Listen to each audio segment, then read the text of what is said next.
नमस्कार दर्शकों, मैं मारिया आज़ादी की कहानियों के एक और एपिसोड में आप सभी का स्वागत करती हूँ।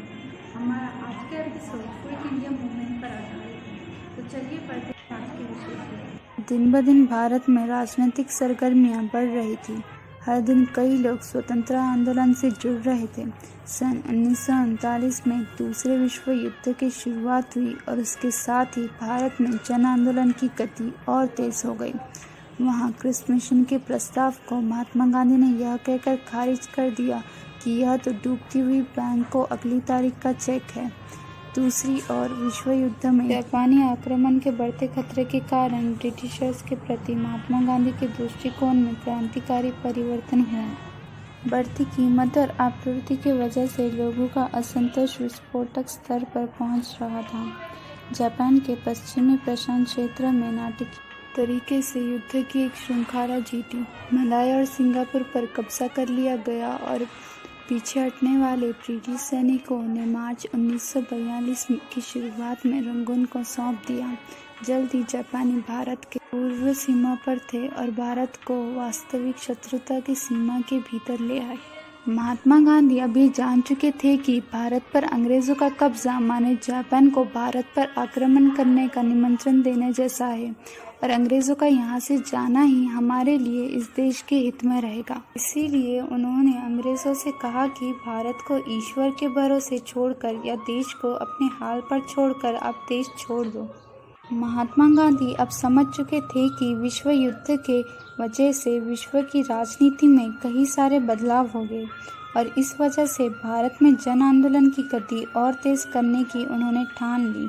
जुलाई 1942 में कांग्रेस वर्किंग कमेटी की सभा में भारत छोड़ो ये प्रस्ताव पारित कर दिया और दोबारा से भारत में ब्रिटिश सत्ता की समाप्त होने की मांग रखी और ये भी कहा कि भारत का स्वतंत्र होना ये केवल भारत के हित में ही नहीं बल्कि अंग्रेज़ों के हित में है और साथ ही संयुक्त राष्ट्र की नीति का तहत है। कमेटी ने एक और बात निश्चित कर ली थी कि अगर ये प्रस्ताव किसी वजह से नाकाम हो जाता है तो कांग्रेस को मजबूरन वो सारी अहिंसा वाली शक्ति एकजुट करने पर विवशा होगी जो 1920 में कांग्रेस जुटाने को थी। इस प्रस्ताव को कांग्रेस ने मुंबई में 1942 में भारी बहुमत से पारित करा लिया और महात्मा गांधी के नेतृत्व में एक अहिंसक जन आंदोलन करने का निश्चित कर दिया। हर एक भारतवासी से चाहे वो पुरुष हो या स्त्री ये अपील की कि जो आज़ादी पाना चाहता है वो इस आंदोलन में जुड़ जाए और तब तक संघर्ष करे जब तक कि देश आज़ाद न हो जाए। महात्मा गांधी ने इस दौरान लोगों से करो या मरो की अपील की थी। मुंबई में जहाँ ये प्रस्ताव पास हुआ था वो आज भी अगस्त क्रांति मैदान के नाम से जाना जाता है और हमारे नेताओं के कार्यों को आज भी बयां करता है। जहाँ एक और कांग्रेस के नेता आंदोलन में जुटे हुए थे वहीं दूसरी ओर अंग्रेजी हुकूमत इन गतिविधियों पर नज़र रखी हुई थी। 8 अगस्त 1942 को जब यह आंदोलन शुरू होना था महात्मा गांधी मौलाना अब्दुल कलाम आज़ाद समेत कई महत्वपूर्ण नेताओं को गिरफ्तार कर लिया, लेकिन तब तक गांधी जी का संदेश हर देशवासी तक पहुंच चुका था और इसके बाद के घटनाक्रम को देखते हुए न कि सिर्फ अंग्रेज परेशान हुए बल्कि उनकी जेलों में भी जगह कम पड़ने लगी थी। मुंबई, अहमदाबाद, पूना, दिल्ली समेत कई बड़े शहरों में लोग हड़ताल करने सड़क पर उतर गए और अंग्रेजी पुलिस और अंग्रेजी मिलिट्री के खिलाफ विरोध प्रदर्शन करना शुरू कर दिया। कुछ जगह पर हिंसक झड़पें भी हुई। अंग्रेज़ों के संचालित रैना को आंदोलनकारियों ने तोड़ दिया। रेलवे, डाक एवं तार कार्यालय आदि सरकारी कार्यालयों को तोड़फोड़ कर दिया गया और इसी वजह से इस आंदोलन को भारत छोड़ो या अगस्त क्रांति के नाम से जाना जाता है। इस आंदोलन में किसान, मजदूर, महिलाएं जैसे आम लोग बड़े उत्साह से शामिल हुए। यहाँ आंदोलन पूरे देश भर में फैल गया था।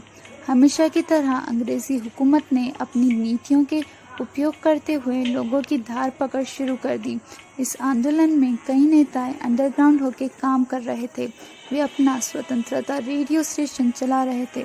कांग्रेस के बड़े नेताओं की गिरफ्तारी की वजह से मध्यम स्तर के नेताओं ने आंदोलन भागदौड़ कुशलतापूर्वक संभाल ली थी। इसमें अच्युत पटवर्धन, जयप्रकाश नारायण, राम मनोहर लोहिया, अरुणा असफ अली, उषा मेहता जैसे नेताओं ने बड़ी हिम्मत से काम किया। बड़ी बहादुरी से 1943 तक कार्य करते रहे। अंग्रेजों ने लाठीचार्ज, टीयर गैस और अनेक हिंसात्मक तंत्रों को अपनाते हुए इस आंदोलन को दबा दिया। इसी तरह आंदोलन अपने आखिरी चरण पर पहुंच चुका था। इस आंदोलन में आंदोलनकारियों ने जरूरत पड़ने पर हिंसा का भी उपयोग किया। उन्होंने कई जगह अपनी सरकार बना डाली। 1942 का यह आंदोलन शायद भारत की स्वाधीनता का आखिरी आंदोलन है।